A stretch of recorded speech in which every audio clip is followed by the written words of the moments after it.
welcome to this presentation. It's great to have an opportunity to talk to you. I'm not currently talking to you from Swansea because I'm in my home office, but back and forth to Swansea. And this picture here shows you our campus right on the beach. We have two campuses and both of them are right on Swansea Bay. So great place to work. And it's lovely to be back face to face again this year and teaching students. And my email address is here as well as my Twitter handle. So feel free to email me or get in touch on Twitter or give me a follow. I tend to tweet things about criminology and crime and random issues like that. So feel free. What we're going to cover today is looking at why we're so fascinated with crime and consider perhaps what criminology can tell us about crime and whether that may be different from general kind of ideas that we might get from the news. We're going to look then at some of the big news stories that are currently happening. It's always a time, no matter when we do presentations like this, there's always tons and tons of stories we can draw on. And this week, as you'll know from the news yourselves, is no different. So I'll be giving you some case studies there and kind of question really why the media gives us so many details about crime and why we're so fascinated by it. At the end, there's going to be plenty of time for a Q&A. So if you have your questions ready and put them in the Q&A whenever you want, and we'll deal with them all at the end. And I hope you really enjoy this session and find it interesting. Just to give you a little bit of background about who I am and why I'm talking to you today. My kind of academic background wasn't sort of direct, straight from an undergraduate degree to a postgraduate to a lectureship. I used to work in criminal defence law when I first left university. And it was in 2016 that I went back to university, studied masters and then a PhD in socio-legal studies. So my PhD topic, and you'll find that any lecturer that talks to you about their PhD topic, they're always strangely narrow and specific. So my topic is actually on how people legitimise their use of violence in professional sports. I specifically look at the use of sort of fighting in professional ice hockey. But since sort of doing that and getting involved, is looking much more about the impact of concussions on players and some of the issues about harm, a kind of broader issue than crime in that respect. So my research has been published as journal articles and some upcoming books, but also papers that I've written more broadly on other areas of criminology, such as public engagement with criminology. And my research is also featured in the documentary Ice Guardians, as well as on some BBC news channels and things like that. I'm a lecturer at Swansea and have been for the last 20 months now. I love it. I love teaching criminology. I teach theory about why people commit crime, as well as some things on like the policy of punishment and modules on homicide and sports criminology as well. So that's a little background about me, and I'll talk a bit more about what we're going to be looking at today. So I'm sure some of you are already studying criminology, or you might be studying a subject that's sort of similar to that, one of the social sciences or psychology or sociology. And criminology really is kind of what's called a rendezvous subject. So it's an area where people can bring together lots of different topics. So there are elements of sociology, of law, geography, education, health, politics, economics, philosophy, social policy, the whole range of areas. And one of the things I really love is our department, where we have 22 lecturers in the criminology department. We all come from different backgrounds. Some are from law, some are from politics or policy or sociology. And it's really nice to be able to get those different insights and have that kind of life to the department, really. So criminology tackles not just crime and the criminal justice system, but also broader issues as well about society, about civil service, about the third sector, about research that think tanks are undertaking, and about politics, and all that sort of broad range of ideas. Criminology as a subject looks at lots of questions.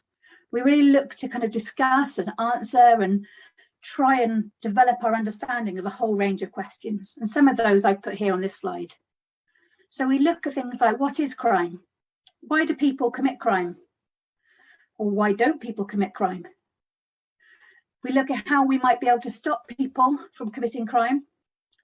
And in terms of that, how does the state respond to crime, or how should the state respond to crime?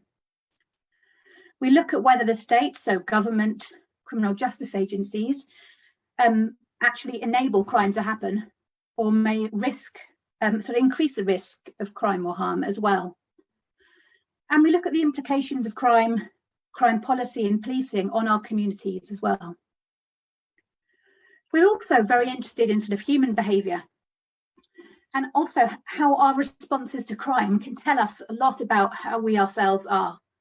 And we'll be talking about some of that today when we look at why we might be interested in crime. So the criminology degree programme at Swansea looks at a range of things, but it kind of broadly falls under 3 topics. So it's criminology as being a theoretical discipline. So that means it's criminology that comes up with ideas and theories and plans and perspectives about why people commit crime, and all those other questions that I talked about in the previous slide. But it's also a practical and applied discipline. So we all look at exactly how things work, how crime may be prevented, how people may be rehabilitated, or how crime can be controlled. And then finally, we look at research. So everybody that would teach you on a criminology programme is also engaged with their own research. The majority of staff have completed their PhDs. We have a couple continuing their PhD studies part-time. And everybody is fascinated by research. One of the things I love about criminology, which I'm sure is probably the same in any academic department, no matter what topic, is that we're all a bit geeky about it. We're all a bit fascinated in what we do, and why we're interested in it. And I think that kind of passion kind of really comes across as well. So onto the topic of today, really, what we're focusing on. One of the things we kind of ask, if this was face-to-face and I was able to get your kind of live reactions and discuss things, I'd be asking you to tell me what is a criminal. So if you Google the image criminal, you get images such as these. You know, somebody standing there in a police lineup, somebody wearing a hoodie, trying to obscure their face, trying to seem a bit suspicious. Often that might be like a young male, often it'll be someone quite urban. You get those ideas about what a criminal is. But in reality, although we might have those stereotypes, there's a lot sort of broader idea riding on it. If this was face-to-face, I'd be saying to you, who here is a criminal? And that's when everyone gets a little bit nervous and doesn't really want to put up their hands and say that they're a criminal, because they're wondering, will I have to say what I've done? Will anyone find out? Is it a big problem? But it's something that I think is really important when we're studying human behaviour, is to acknowledge that we're all in some way criminal. There's something certainly, oops, trying to make sure my hand is in the camera shot, I would always put my hand up and say, because even though we might not identify as a criminal, we've all engaged in acts that are deviant or criminal in one way or another. I've only ever had one student say to me and maintain throughout the whole 3 years that she's never committed a criminal act. And that student didn't drive, so never speeded, and they didn't drink, they'd never drunk underage, they'd never downloaded sort of music or films from the internet or streamed from different sites. They'd never sort of stolen something from a sweet shop when they were a kid, all those things. The majority of people will have engaged in some form of criminal behaviour. It's kind of normal to want to kind of, if not break the boundaries, and certainly bend them a little bit. And there can be a bit of a thrill that comes with breaking the rules a little bit. You know, if you remember back to when, you know, you're wearing school uniform and there were all these rules about how it could be, and it was always nice to try and break the rules a little bit, and bend them a little bit and try and sort of be seen as deviant in that way. So really, we're all criminal. You might want to say you're not when we finish this and do questions, and it'd be great to hear from you either way. But we all have this kind of behaviour. So it isn't something that we're studying other people necessarily. We may be studying just general human behaviour. So perhaps it shouldn't just be a question of asking who is a criminal, but also thinking who is criminalised. So according to victim support, which is a well-known charity working with victims, 6.5 million crimes were committed last year. Okay, so it's an extensive number of crimes. Now, marginally few of those were actually reported to the police, dealt with by the police, led to a conviction, and led to someone receiving some form of punishment. But a lot more crimes are committed than are actually criminalised. The people that do tend to be criminalised, and therefore the people that we think commit most of the illegal acts, tend to be young. So the peak age for getting a conviction for a criminal offence is about 21 to 25 years old if you're male, or if you're female, it's a little bit older, 26 to 30. As I've said, tends to be male. 73% of crime is committed by men. But if you look at the statistics for those that are convicted, it's much higher than 73%. Actually, almost all violent crime is committed by men. And violent crime is one of the big focuses here because that is what appears in the news so much. Also, the majority of crime does happen in urban areas. So in cities, towns, large areas, particularly either at the weekend when there's sort of alcohol use and partying and socialising, but on areas as well where there's poorer quality housing. So we have this image, and often when we think about what we might think of as a criminal, it's going to be a hoodie. It's going to be some young guy smoking on the street corner. We don't tend to think of the kind of middle-aged female criminologists who may be a criminal as well. We have these stereotypes. So perhaps then we could start to consider that those who are criminals are not always criminalised. They're not always convicted. They're not always judged for it. They're not always labelled that way. So why are we so fascinated by crime? Partly it's these things kind of imaged here. It's the kind of flashy lights of a police car, the noise of a siren. It's police tape, which makes you think something big has happened somewhere and you're excited and want to know what's going on. It's things like smoke and fire and flares and sirens, chalk outlines, which in the UK at least doesn't happen. We don't actually outline bodies in chalk, but that's something that the media always assumes, and you always find some images of that. And, you know, you only have to look at sort of fictional stories as much as factual ones to see how fascinated people are. There's a whole career, sort of a whole organisation that focus on chasing what's happening in the news and trying to video crime scenes and trying to get there before one another. And it was fictionalised in Jake Gyllenhaal's film Nightcrawler, but also on Netflix. There's a documentary series called A Shot in the Dark that follows people who call themselves stringers, whose responsibility it is to basically chase police cars and ambulance and try and get footage of crime as it's happening and the impact of it. And partly the reason for that is because crime sells. People want to know about crime and they want to be able to see that in a real image as well. So why does the news show us all the bad stuff? Why do we want to see these kind of visual images of police chases and lights and devastation? Well, it can be said, and I guess the title of this kind of gives it away as well. There's a well-known term in the media, which is if it bleeds, it leads. So the more serious something is, the more likely it is to become a headline. It leads the news.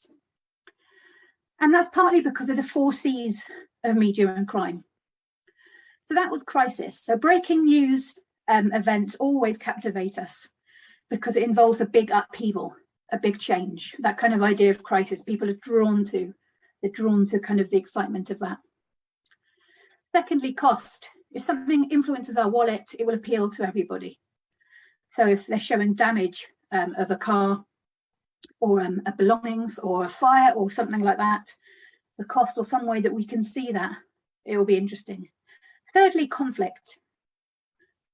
Virtually every story that you will ever read in fiction, in fact, starting with children's books, going all the way up to anything that an adult engages with, the basis of storytelling is always to have a protagonist So somebody who's really sort of keen to involved and understand behaviour, and an antagonist. So it's always trying to sort of engage that different sort of goodies and baddies. If you think things like cops and robbers, cowboys and Indians from the kind of 50 or 60 odd years ago, those kind of ideas have always been really popular, kind of a battle between good and bad. And then final C is controversy. So the more scandalous something is, the higher the ratings a show will have. And you can see that in a little bit when we talk about some of the Netflix shows that I'm sure some of you will have watched.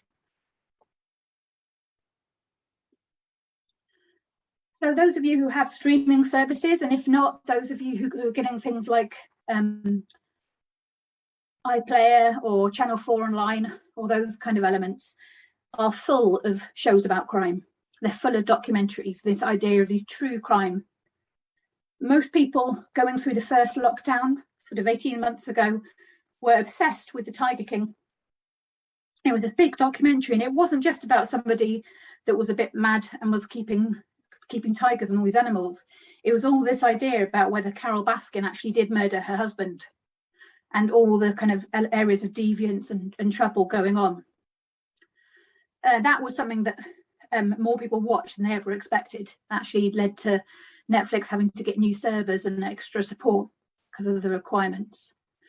But there's also series like The Staircase, Making a Murderer, confession tapes, documentaries about sort of crime and harm in sports. So we had Athlete A about athletics. We had the Aaron Hernandez documentary, obviously about murder, but he was also a professional American footballer.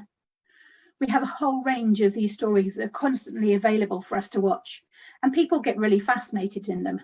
So you would expect me as a criminologist to be fascinated in them, but I love the fact that people, even broader than that, want to know about these things. They want to watch them and engage with them. We all become a little bit obsessed about crime stories. And these can both be fictional, so sort of made up crime stories. Most films have got that element in them. Or they can be these sort of true crime stories and documentaries. Also, something people are genuinely really fascinated in are serial killers. So until this year, there wasn't any element of serial killers on our course, serial killers being incredibly rare, particularly in England and Wales. But people are just always really fascinated in the idea. And there's some images here about the things you can buy to sort of demonstrate your interest in serial killers, how fascinated people get with the ideas. I actually have the Top Trumps cards here from this image, or a serial killer's colouring book. And we look into this in some of the optional modules as well, where you can start to consider why people are so obsessed.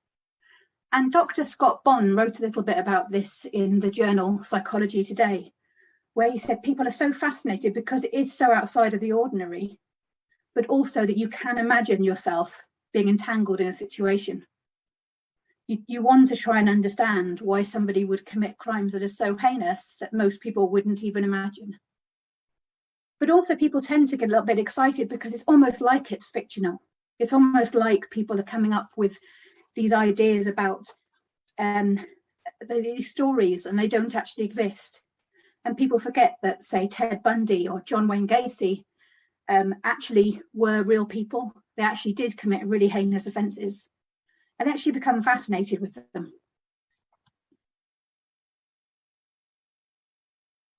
So I wanted to talk a little bit more about criminology in the headlines. And these articles are all from news sources this week. So as I've said before, any week you do a presentation like this, there's tons of fresh news stories. There's always things going on. One of the leading things that any news programme will run every night are crime stories. So currently in the news, we have massive media attention for Sarah Everard. That case has obviously been in the courts in the last week. We look at the sentence, we'll talk about it in a little bit more detail later on. But also other cases such as Sabrina and Esther, again, a female who's been the victim of a male killing. So it's not only the crime itself that's getting media attention, it's discussions about safety, it's discussions about gender. It's about women saying that we need to come together and look at ending male violence. So rather than just blaming victims, particularly women often get blamed for perhaps not being safe walking through a park or walking down a street at night or having a drink or any of those things. We need to actually look at who it is who's committing the crime. So there's been an awful lot of that in the papers in the last few weeks. We also always have violence as being one of the biggest stories. So we have a man dying after a series of stabbings in Gloucestershire. Doesn't get the same name and same status as some of these bigger high-profile killings, but still very serious crime. We also have going on at the moment the protests, the peaceful protests, but unlawful under the rules of climate change protesters who are seeking to get recognition and awareness of the issues that they're mostly focused on. So we've had a lot of protesters closing down major motorways, trying to draw attention to the fact that we need to use less energy, we need to insulate properties, we need to deal with the problem of global warming and engage with that. And then when you have that in any news story, you always have the backlash of that and the repercussions of that, which is the political angle. People wanting to look to criminalise people who are engaged in protest. And albeit peaceful, it is disruptive. But Priti Patel always looking at having extra police powers to try and stop disruptive protests and try and deal with that. And then finally in the top right corner here, the focus then on the repercussions of crime.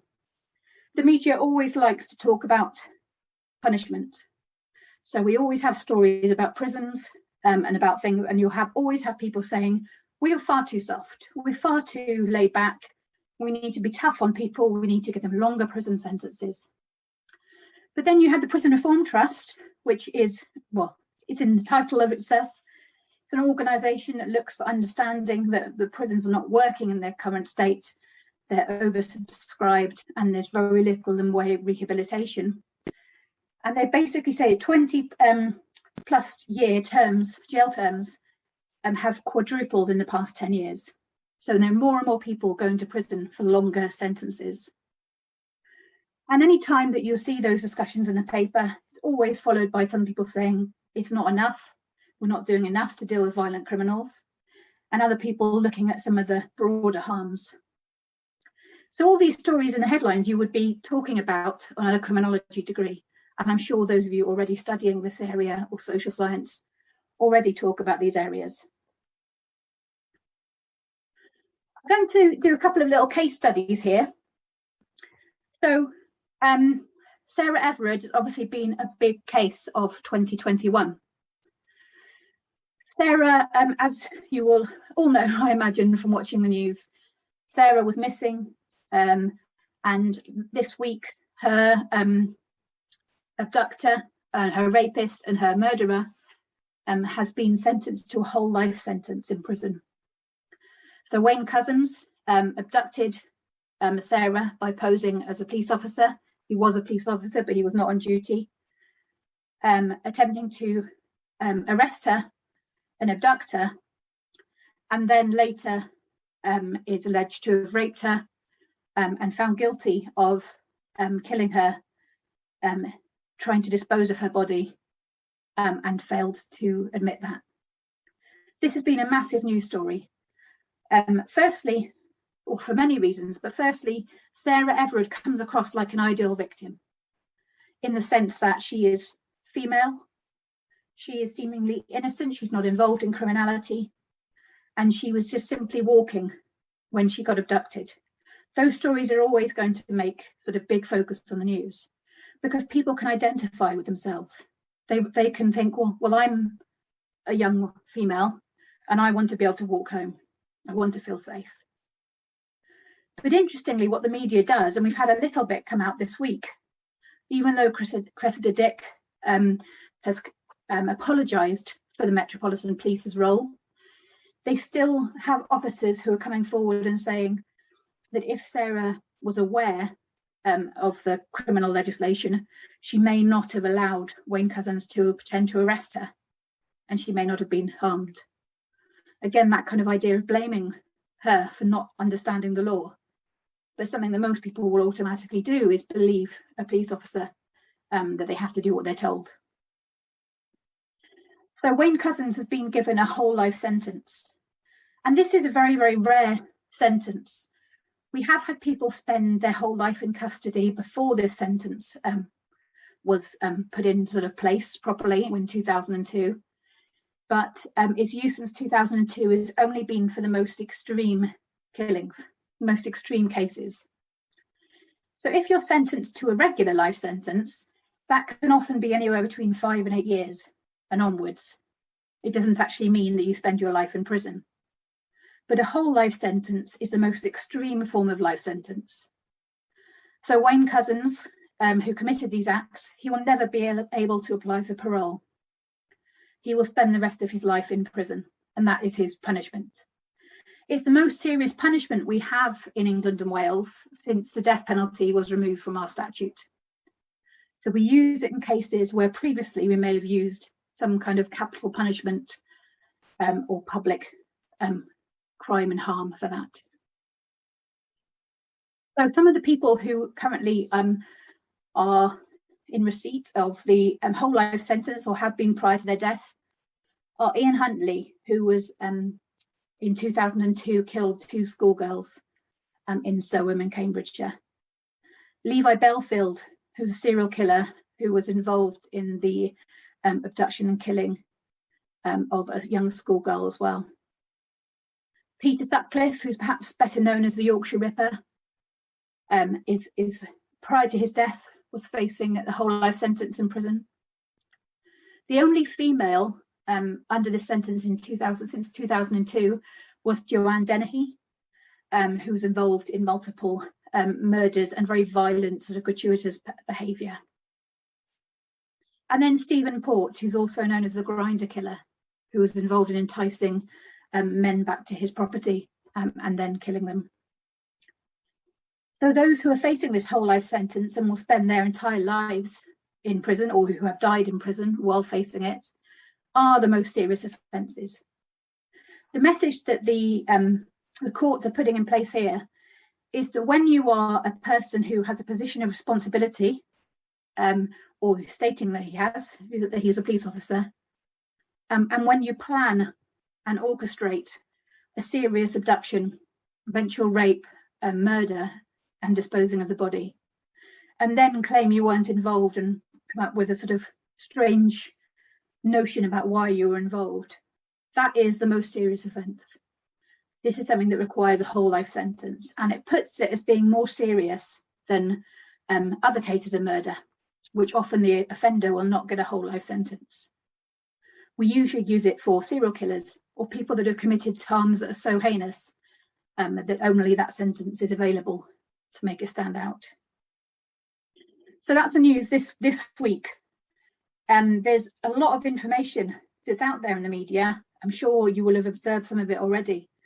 There are body cam footage of when Wayne Couzens was arrested and his initial kind of claims about saying why it happened and how he was involved. There are lots of stories about people, about their involvement, and lots of vigils being held to respect the victim.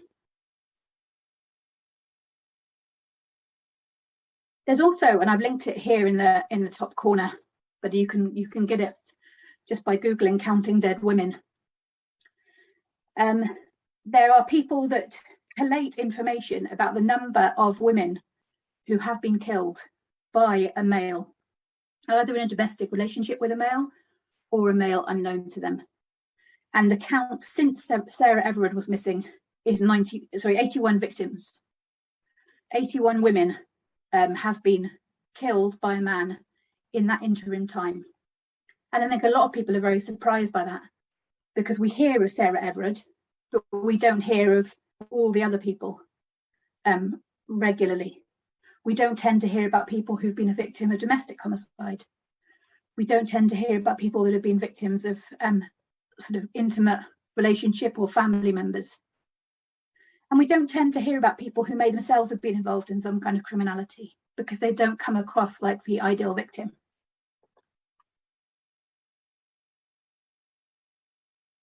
And just last week, another case of a female that was a victim of a male. Allegedly, he's been charged, but he's yet to be proven guilty.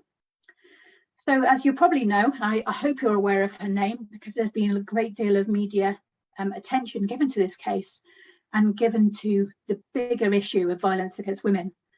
And that's Sabrina and Esther, who was 28, walking through the park at a time when it was well populated by dog walkers and other people, families going for a walk, was brutally killed.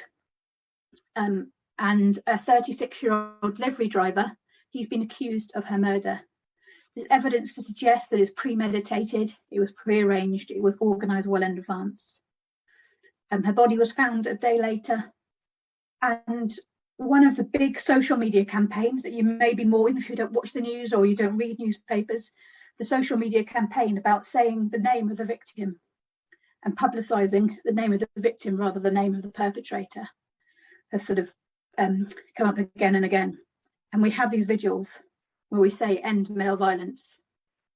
How can women be safe? How can people stop killing? So there's a lot of information that's come through with that case as well.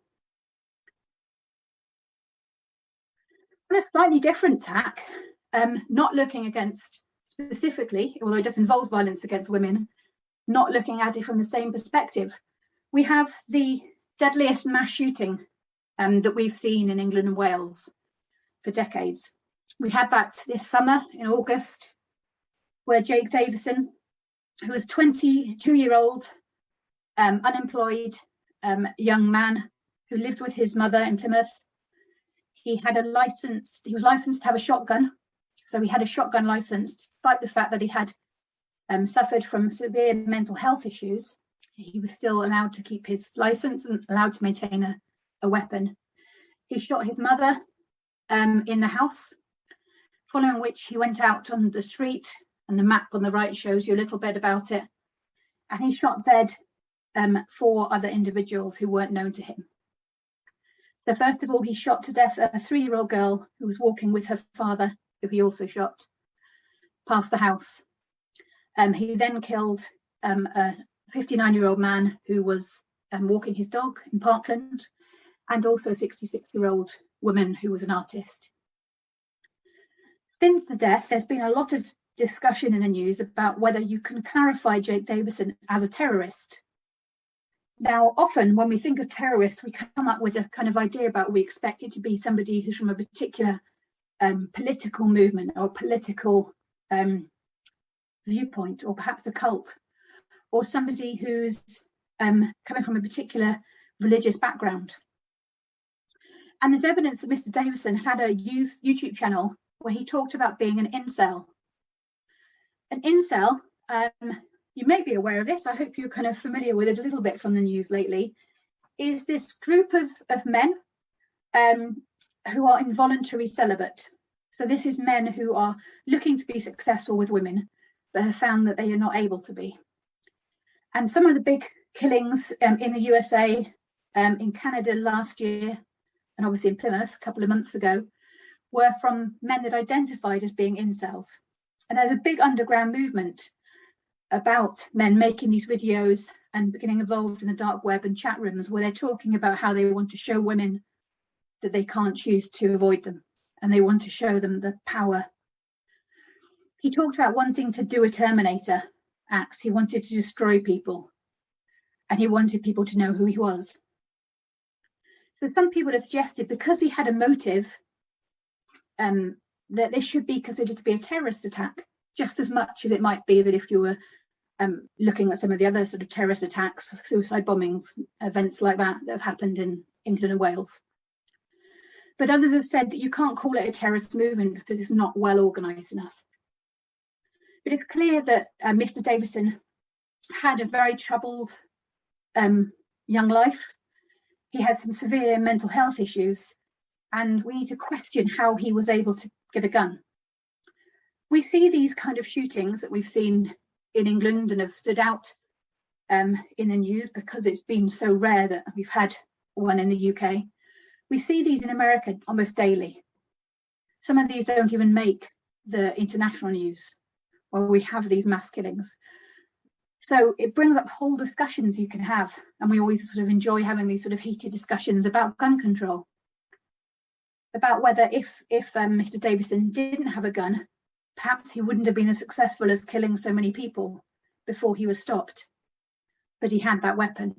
Obviously, in the USA, there are a great deal more guns available, and they have a big issues with gun control. So these stories I've talked about, kind of three big stories that we've seen in the news in the last few months, or in the last few days or few weeks. And they are something that draws us in. It's something that you'll talk about.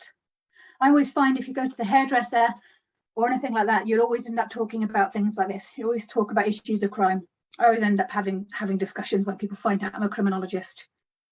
And I think a lot of people think very differently from me about things. I think the way I do because I study it, I research it, I'm interested in it. So perhaps I take less of an emotive look at it. I'm not really looking at how we can punish people more harshly. I'm looking at understanding why they get involved in that. So to sum up that, and I'm nearly finishing now and hoping to leave lots of time for questions. All these case studies have shown extreme violent behaviour, and all have taken place this year. They've all had massive amounts of media attention, and they've all kind of combined to come up with this idea that we need to be concerned about our safety. We need to be aware these things are happening all the time. But it's really important to note that from sort of an academic viewpoint, from a statistical viewpoint, these cases are all incredibly rare in the UK.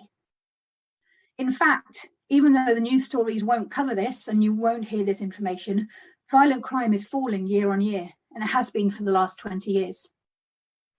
So we may think that society is becoming more and more violent and more dangerous, but evidence shows that violent crime is actually falling, and there is less. You'll also be less likely to hear about other cases and to realise how unlikely you are to be victimised. So what we've focused on today is the fact that the media focuses on crime stories because people are really fascinated in them. We talked about those 4 C's again of crisis, conflict, cost and controversy. And the public is so fascinated by all stories about crime, whether they're real or whether they're fictitious. And I hope we've shown a little bit, and perhaps we can more in the questions, that criminology can help us understand the realities of crime beyond the headlines. So not just what you might hear in a news story, but also base it on the background of what we know about proper academic research, what we know about theory and developing ideas, and how that can all be developed into policy and remunerated that way. So I hope you've enjoyed that and found that interesting. I'd love to chat to you all and hear any questions that you have. So I hope that you all come up with lots of ideas and we can talk those through.